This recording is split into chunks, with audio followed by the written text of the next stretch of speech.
श्री जगत प्रकाश नड्डा जी का अभिवादन हो रहा है और साथ ही प्रमुख श्री भाजपा शहर श्री जय प्रकाश सोनी और साथ ही उनकी टीम भी उनका अभिवादन करेंगे।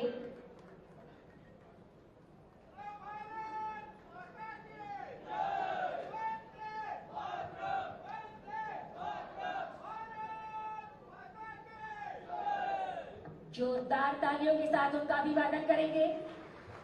आप सभी के सामने मेयर श्री वडोदरा महानगर पालिका श्रीमती पिंकीबेन सोनी और उनकी टीम और साथ ही प्रमुख श्री भाजपा शहर श्री जय प्रकाश सोनी और उनकी टीम द्वारा अभिवादन हो रहा है।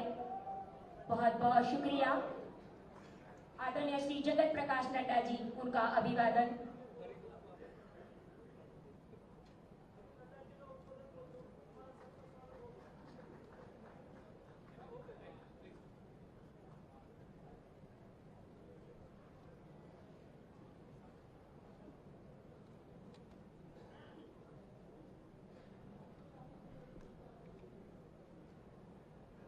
सभी मंचस्थ महानुभावों का यहाँ पे इस कार्यक्रम में हार्दिक स्वागत है। अभी आप सभी के सामने प्रदेश अध्यक्ष श्री जगदीश भाई विश्वकर्मा जी और साथ ही आप सभी के सामने प्रासंगिक उद्बोधन के लिए आमंत्रित करना चाहेंगे केंद्रीय मंत्री श्री एवं राष्ट्रीय अध्यक्ष श्री भाजपा श्री जगत प्रकाश नड्डा जी। प्रासंगिक उद्बोधन।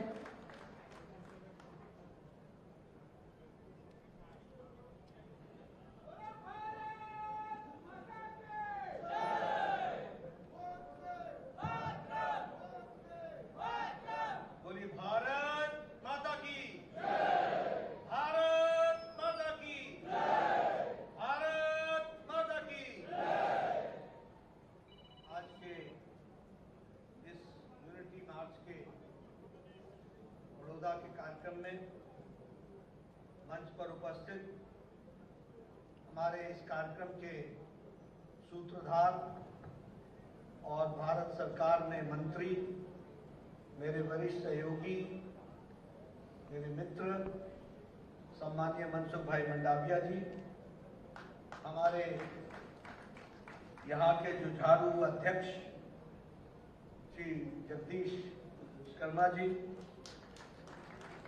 केंद्रीय मंत्री और मेरे बहुत ही वरिष्ठ साथी सम्मानीय वीरेंद्र कुमार जी, मेरे छोटे भाई और भारत सरकार में राज्य मंत्री रवनीत सिंह बिट्टू जी,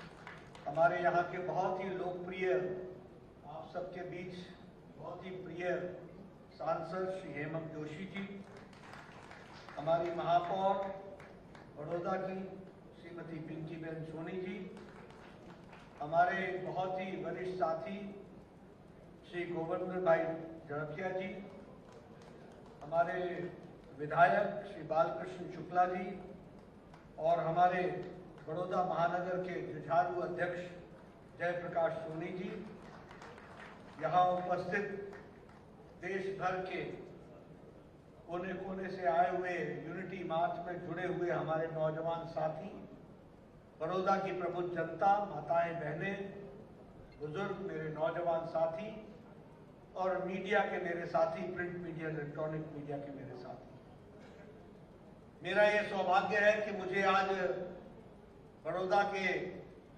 यूनिटी मार्च जो कर्मसद से शुरू हुई है उसके चौथे दिन पर आप सबके साथ यहाँ पर इसमें समावेश होने का मुझे सौभाग्य मिला है।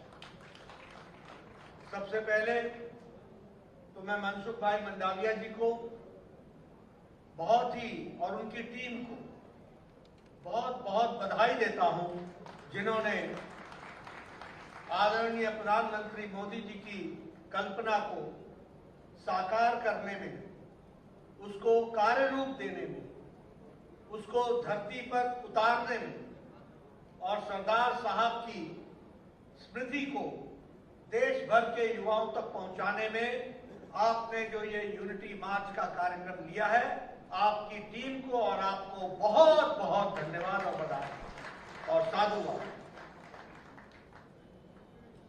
मित्रों, जब मैं सरदार पटेल की बात हम सब करते हैं तो हमें ध्यान में रहना चाहिए कि वो हमारे राष्ट्रीय हीरो, नेशनल हीरो तो थे ही, लेकिन सबसे बड़ी बात यह है कि वो राष्ट्र पुरुष, और राष्ट्र पुरुष के रूप में उन्होंने हमारे पुरातन देश की जो कल्पना थी उसको कार्यरूप करने का काम अगर किसी ने किया 2 साल के अंदर, तो वो सरदार वल्लभ भाई पटेल ने किया। ये हमको ध्यान में रखना है। हम आज एक भारत श्रेष्ठ भारत, विकसित भारत की बात कर रहे हैं, लेकिन इसको एक भारत बनाने का जिम्मा, ये आज जो एक भारत, भारत का नक्शा हम देख रहे हैं, यह करने का काम सरदार वल्लभ भाई पटेल जी ने किया था। और हमारी ही पीढ़ी नहीं, हमारे पहले जो आजादी के बाद 4 दशक तक 4 पीढ़ियां जो खप गई वही नहीं, आने वाली अनेकों पीढ़ियां सरदार वल्लभ भाई पटेल को याद रखेंगी, जिसने भारत को एक भारत श्रेष्ठ भारत बनाने में अपना योगदान किया। अगर हम उनके जीवन के बारे में बात करें तो ऐसा नहीं है कि वह कोई गृह मंत्री बने तब उन्होंने कोई इस तरीके का काम किया।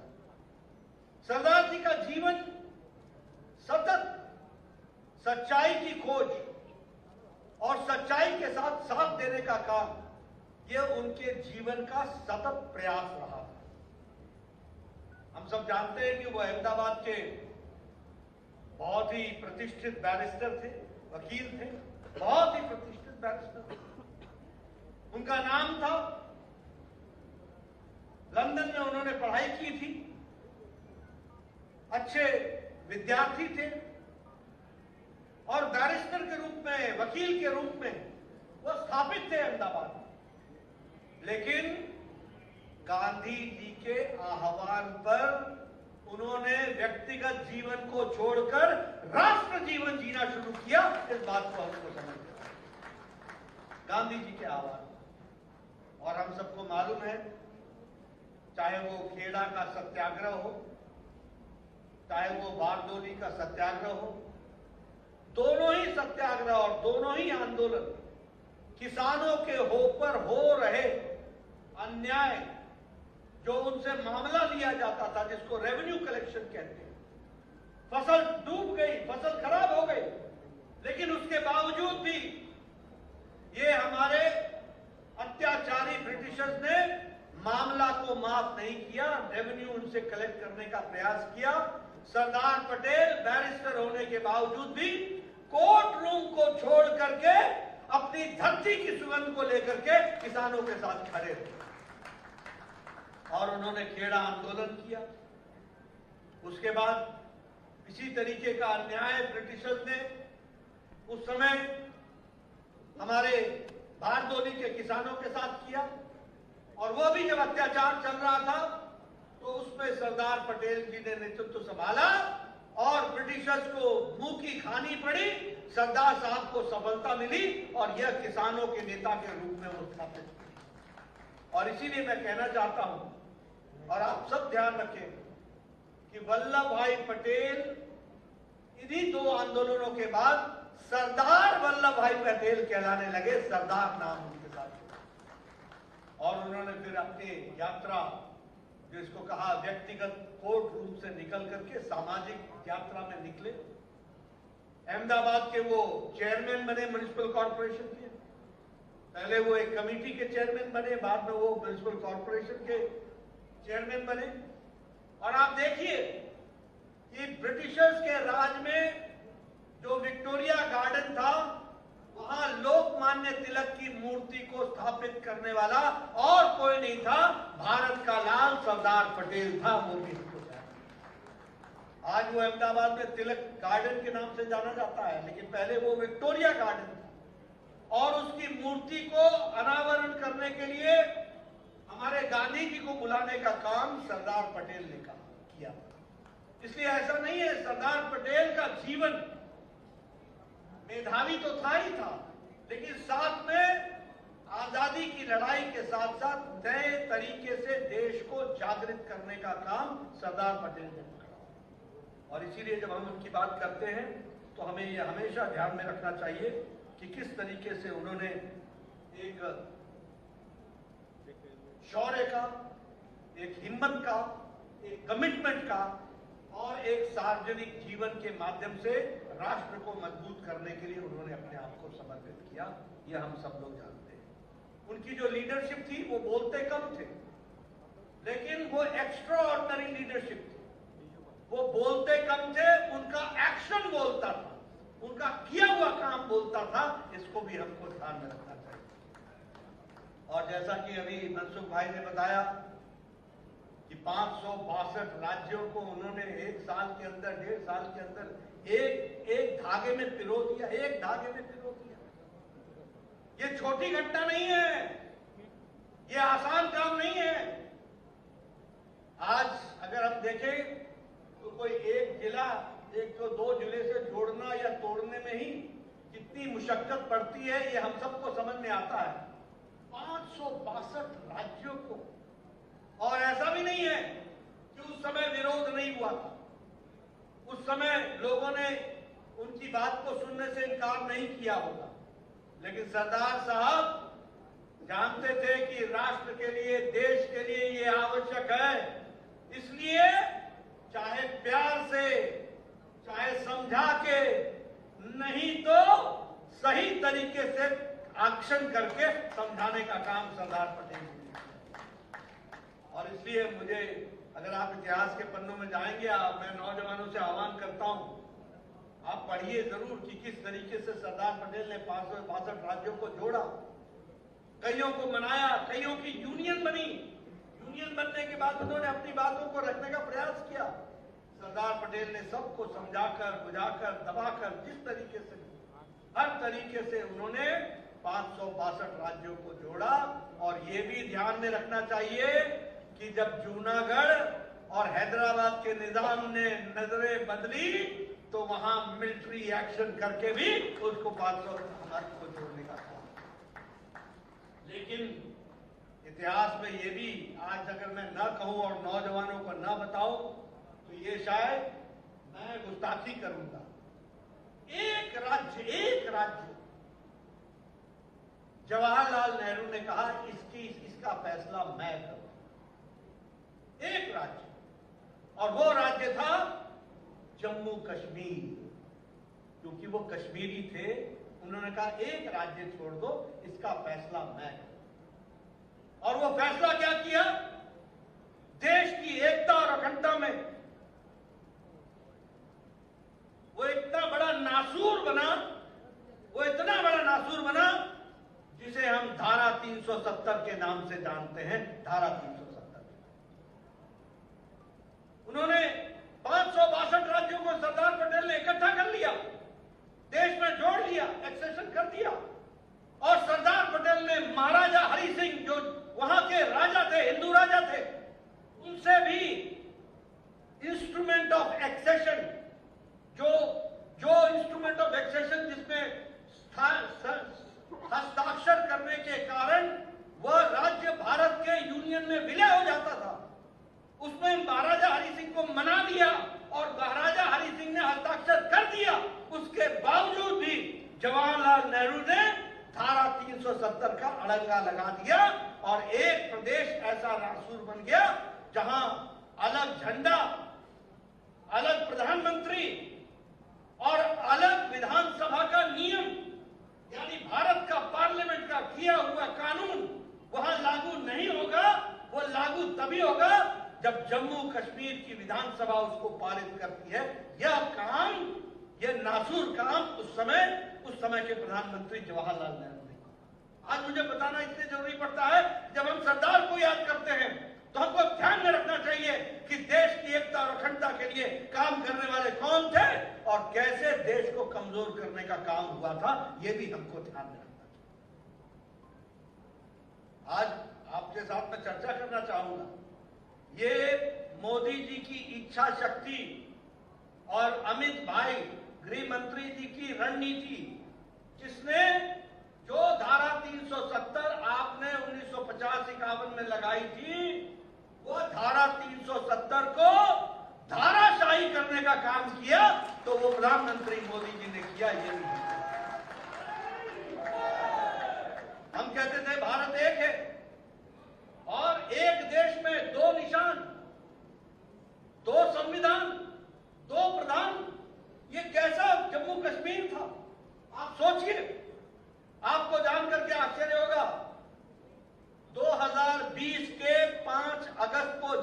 प्रधानमंत्री मोदी जी ने और हमारे सांसदों ने उनके नेतृत्व में उंगली से दबा करके धारा 370 को वोट के आधार पर 2/3 में उसको हरा दिया और धाराशाही कर दिया, तब जाकर के जम्मू कश्मीर कानून की दृष्टि से एक लड़ी में पिरोया गया, यानी सरदार पटेल का सपना पूरा किया तो नरेंद्र मोदी जी ने किया। इसको भी हमने ध्यान रखा। और कैसा था जम्मू कश्मीर बताऊंगा आपको। आजकल ये बड़े कांग्रेसी नेता रिजर्वेशन रिजर्वेशन रिजर्वेशन की बात करते हैं। आपको मालूम है कि 5 अगस्त 2020 के पहले जम्मू कश्मीर में रिजर्वेशन नहीं था। 5 अगस्त 2020 के पहले कोई एसटी नहीं था और कोई भी लोकसभा में शेड्यूल्ड ट्राइब की कोई सीट नहीं थी। हालांकि वहां बड़ी मात्रा में हमारे गुर्जर भाई, हमारे ट्राइबल भाई, हमारे मुस्लिम भाई, मुस्लिम गुर्जर वहां बड़ी संख्या में है, लेकिन उनको विधानसभा में और लोकसभा में स्थान नहीं था। ये पहली बार ये विधानसभा बनी है जिसमें एससी, जम्मू कश्मीर की, जिसमें एससी एसटी को रिप्रेजेंटेशन मिला है और लोकसभा में जब डिलिमिटेशन होगा तो एसटी की सीट भी उनको मिलेगी। यानी ये दिशा। और मैं आपको बताऊं, ये prevention against child sex abuse, ये कानून जम्मू कश्मीर में लागू नहीं था। आपको जानकर आश्चर्य होगा, डोमेस्टिक वायलेंस का कानून जम्मू कश्मीर में लागू नहीं था। अगर जम्मू कश्मीर की बहन किसी नॉन जम्मू कश्मीर के साथ शादी कर ले तो उसकी प्रॉपर्टी की राइट समाप्त हो जाती थी। इसीलिए श्यामा प्रसाद मुखर्जी ने कहा था, एक देश में 2 निशान, 2 विधान, 2 प्रधान नहीं होंगे। और जिस बात के लिए सरदार पटेल ने 562 राज्यों को जोड़ा और जवाहरलाल नेहरू ने एक नासूर जम्मू कश्मीर पैदा किया, उसको श्यामा प्रसाद मुखर्जी के आह्वान को प्रधानमंत्री मोदी जी ने अक्षरशः लागू करके दिखा दिया। यह भी हमको ध्यान रखना। इसलिए मित्रों, हमेशा ध्यान रखो कि गुलाब के फूल की सुगंध लेते लेते बीच में बड़े कांटे भी आते हैं। इन कांटों को कैसे दूर किया गया वह भी हमको समझना चाहिए। आज जो आप एक भारत श्रेष्ठ भारत की सुगंध ले रहे हो, यह इसमें जो बीच में कांटे आए थे उनको आपने मिटा दिया है। आगे भी ध्यान में रहे कि ऐसे कांटे फिर से न आए, इसकी भी आपको चिंता है। मित्रों, एक और बात मैं कहना चाहता हूं। कांग्रेस पार्टी ने षड्यंत्र से, मेरे शब्द नोट करिएगा, षड्यंत्र से, इरादों से सरदार पटेल को इतिहास से भुलाने का भरपूर प्रयास किया।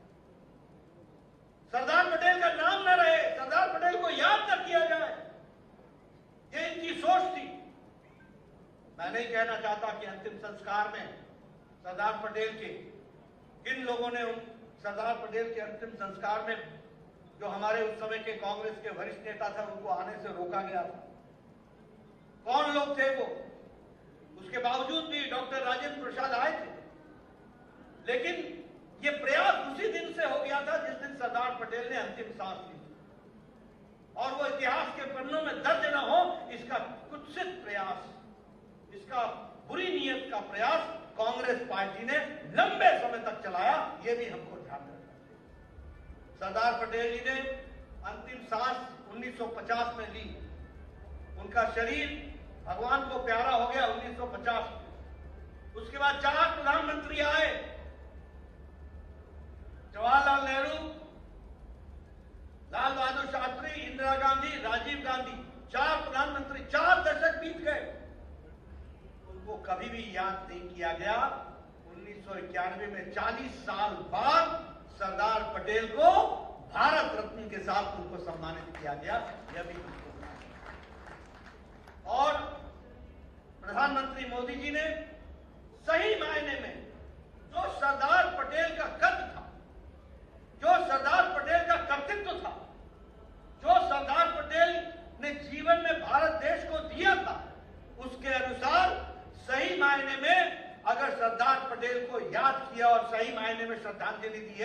तो वो भारत के सपूत नरेंद्र मोदी भारत के प्रधानमंत्री जी ने उन्होंने। और मुझे याद है गुजरात के मुख्यमंत्री के नाते, जिसके बारे में थोड़ा सा जगदीश भाई विश्वकर्मा जी ने चर्चा की है, मनसुख भाई ने चर्चा की। मैं उस समय हिमाचल में मंत्री था। हमें संदेश आया कि हर गांव से एक मंत्री गुजरात सरकार का हमारे प्रदेश में आए थे।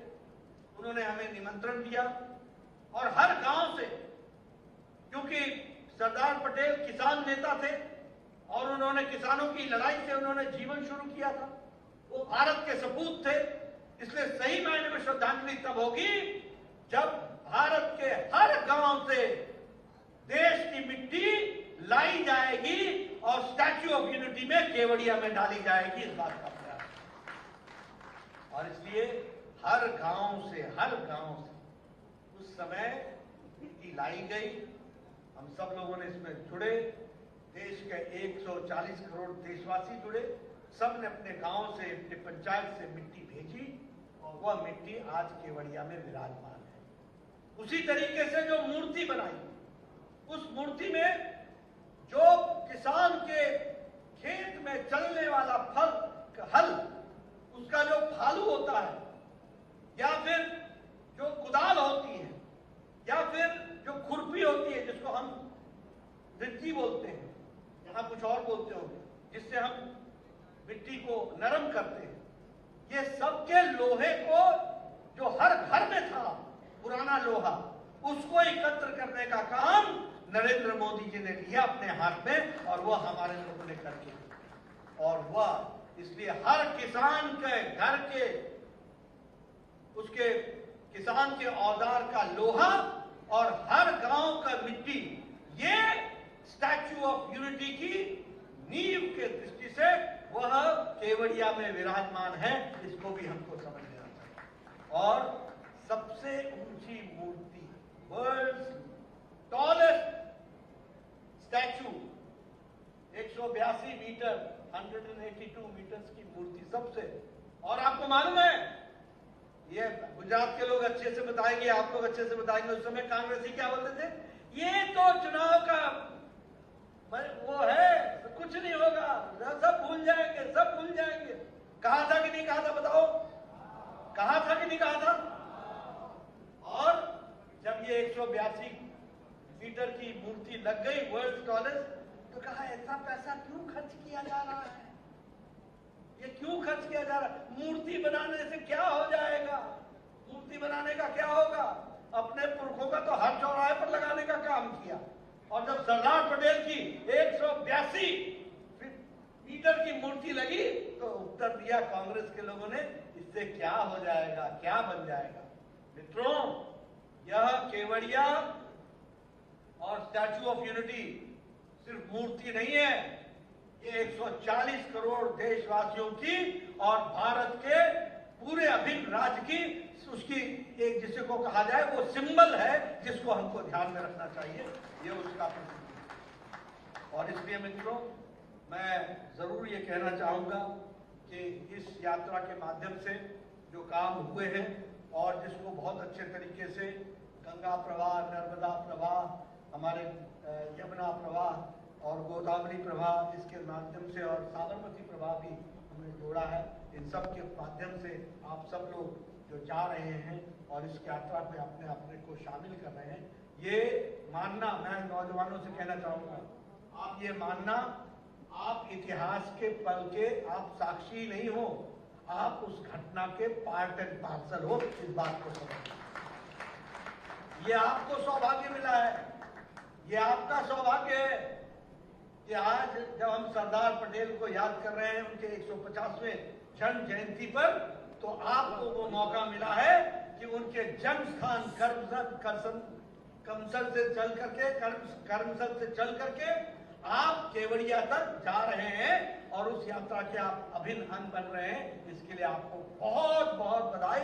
आप सदा याद रखना कि आप इतिहास के पाठ में दर्ज हुए हो।